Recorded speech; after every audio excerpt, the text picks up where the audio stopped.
Dostlar biz belə qərar verdik ki, gəlməsin, gəlmir. Ancaq ki, yəni ki 500k eləyərsiniz. 500k yox 500. Hətta 500 like. Dostlar, deməli orada itlər var indi. Gedirik ora, itlərlə məzələm. Bəli.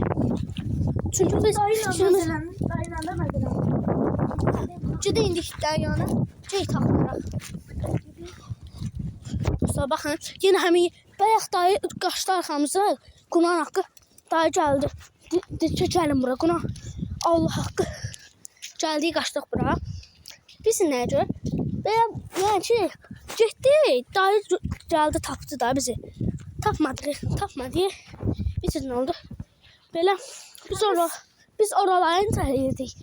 Deməli, dayı gəldi, gördü bizi. Hə, Uğur, nə deyirdin? Evet, dayıyla məzələnə də bilərik. Bu video... Yo, elə şey eləmirik.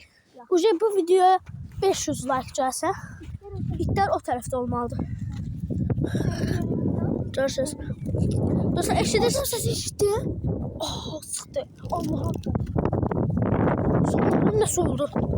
Ona səsidir o. İzlə eşidir. Eşitdin o səsi? Acadaya baxın, nə oldu? Bu videoya tam 600 beğeni istiyorum. 600 beğeni.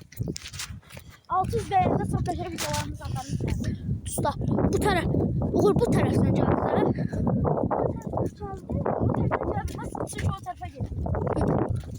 Dostlar, deməli burada nəsə, belə insan səsi gəldi, qışqırma səsi. Uğur,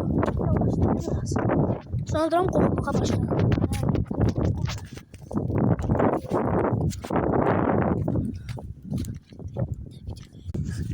Dostlar, yəni ki, dayı bu tərəfdəydi, bizim gedəyim tərəf. Çünki dayı o tərəfdə gedənməli.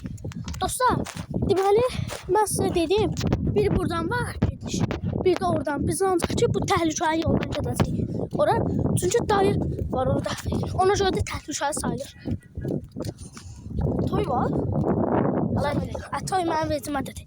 Biz sadəcə takipçilərimizə video yazmayıq. Dostlar, mən videoyu arada kəsilsə eləyəcəm yenə. Sərzəndən başlayacağım.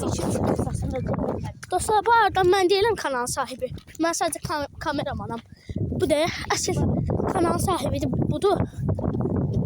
Bozqurd da göstər, Aviyə də göstər.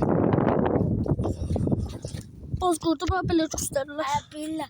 Arkadaşlar bu videoya Sən niyə Türkçə danışsan? Türkçe'de ya.